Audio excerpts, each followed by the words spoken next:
Have you ever come to the end of the season and thought, what happened to the spring? You remembered when cherry blossoms bloomed, but the next thing you know, the tulips have lost their petals, trees are bursting forth in lush hues of green, and the water is 18 degrees. Without even noticing the spring, summer arrived, and you find yourself thinking, spring just came and went. Time must be moving faster. I hate to break the news to you, but when you reach the end of that season, time didn't occur any differently. If you missed the season, that 3-month marker of time tied to the rotation of Earth, you were not paying attention to it. That's how powerful our automatic subconscious programs are. I know you are Joe Dispenza fan, and what you are about to hear is based on his teachings. Find out how to enter that place of your biggest power. In our current 21st century lives, it's not easy. There's always something coming up that we need to prepare for or anticipate, and our lives are so well documented that it's never been easier to get lost in the past. Given the fast-paced and hectic schedules most of us keep, a base level of anxiety, stress, and unhappiness is the new norm.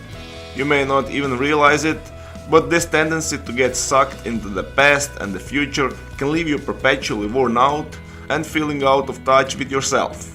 The cure for this condition is what so many people have been saying all along: conscious awareness and a commitment to staying in the now.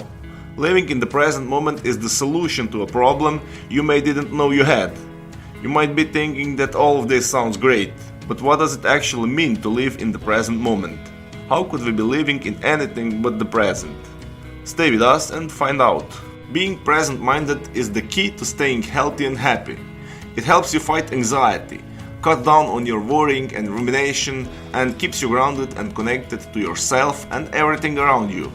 Being present and exerting our ability to be mindful not only makes us happier, it can also help us deal with pain more effectively, reduce stress and decrease its impact on our health, and improve our ability to cope with negative emotions like fear and anger. Living in the now is so difficult because we are always encouraged to think about the future or dwell on our past. Advertisers, reminders, notifications, messages, and alerts are all so often geared towards the past or the future. Think about how often you're busy doing something else, perhaps even fully engrossed in it, when you're jolted out of your flow by your phone's sudden ding. Now think about how often that message or notification helps you stay present and aware of the here and now. When we engage in mindfulness or present moment meditation, we are not ignoring or denying thoughts of the past or future. We are simply choosing not to dwell on them. It's okay to acknowledge and label our past and future focused thoughts, categorize them, and be aware of their importance. The important point is not to allow yourself to get swept up in thinking about the past or future. When we are aware and present, we don't need to worry about getting caught up in thoughts of our past or anxiety about our future. We can revisit our past and anticipate what is to come without losing ourselves. As Joe Dispenza would say, the present moment is a place of your power. The existence of the eternal present moment excludes the existence of time. And since we were taught to look and watch at that device that is showing us what time it is, we accepted the existence of time. When we see days and nights changing, we have the feeling that time is passing. But that's not the case. What's happening is that the Earth is spinning around itself, and when we are on the other side from the Sun, we experience what's called night and we go to sleep. But the Earth is still spinning. Everything still exists in now. The present moment's importance cannot be understood because it's our doorway to a new future. It's the place from where we send out and receive creation, as well as where we harness the focus and awareness to create and receive creation. Why? Because where we place our attention is where we place our energy. One more thing is important to understand. Did you know that you can't put your focus on two things in the same time? Many of you think you can, but it's simply not true. Multitasking means you can do few things in the same time, but you can only do this if you already did these same things many times before, and now you can do it unconsciously, without even thinking about what you're doing. But what would happen if I said to you, turn on the television and watch news, and in the same time listen to the song you never heard before? You think you would be able to tell me both the lyrics of that song and what the guy on the news said? Try it, you won't be able to do that. Why is this important?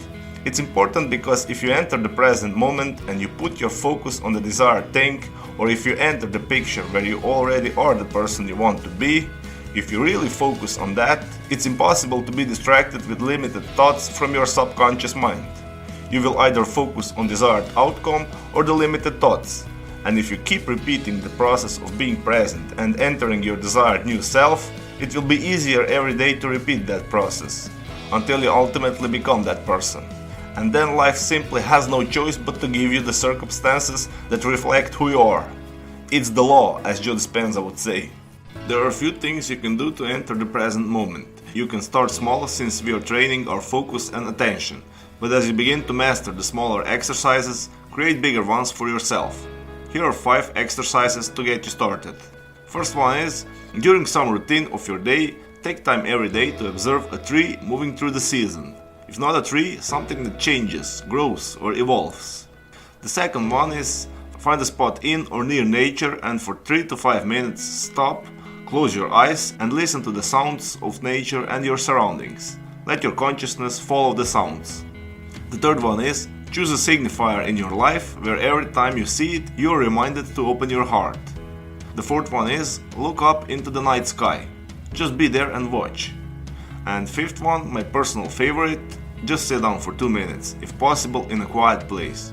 Close your eyes and follow your breathing. Breathe in, breathe out. Follow your breath. You can also do meditation, it's probably the best practice. But if you're new to this, just start with these 5 simple exercises. Meditation is the simple exercise of closing your eyes and focusing on your breathing. There are so many variations of meditation. It can be done everywhere, but the best place to do it is somewhere where you feel comfortable. Follow your breath for 15 minutes or more. You will be so relaxed you'll forget about time and even your body. When your negative and limited thoughts are gone, you're in the perfect place to create. If you want, you can now focus on your desired life and begin the process of creation. When you do these exercises, you are stopping the flow of negative thinking. You are shutting them down consciously. And as you do that day by day, whenever you can, fewer and fewer negative and limited thoughts will emerge in your consciousness. When you do these exercises, if you manage to stop the negative thinking, and you should, you can enter your desired future if you want. You probably know what kind of life you would like to have. Just enter that picture in your head in first person, as you already are there, as you already are that person. Feel it with all your body. Know every detail of that picture. Walk as that person in your mind, and in your everyday life also. Do this and you will rewrite your subconscious mind. And when you do, life will give you everything you always wanted. It's the way the life works. I hope this video was helpful and you loved it. If you did, give your thumbs up and share it. And let me know which part you loved the most in the comments below. And now it's time for our daily Complete the Quote challenge. If you're new to this, your job is to complete the inspiring quote we choose for you and write the answer in comments below the video. If you can give us the right answer first, you're the winner of this daily challenge. So far you were very successful. Most of you knew the right answers. That's not a surprise, the most quotes belong to Joe Dispenza, and you all are familiar with Joe's work. In the previous video we also had quote that belongs to Joe Dispenza. We were looking for 2 words. The quote goes like this: conscious thoughts repeated often enough become, and the correct answer was unconscious thinking. So conscious thoughts repeated often enough become unconscious thinking. Congratulations to everyone with the correct answer, and to everyone who tried but didn't guess the answer. Today we also have quote from Joe Dispenza. The quote goes like this: if you want a new outcome, you will have to reinvent a...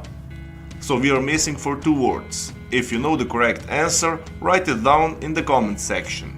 Even if you're not sure what the right answer is, try and guess, and find out the right answer in the next video.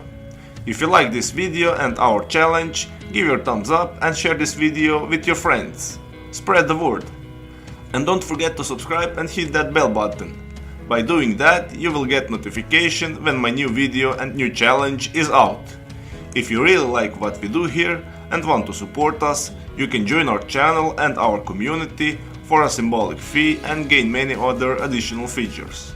You can do that by clicking the join button next to the subscribe button, or you can click on the link in the description of this video. Stay good and have a great day!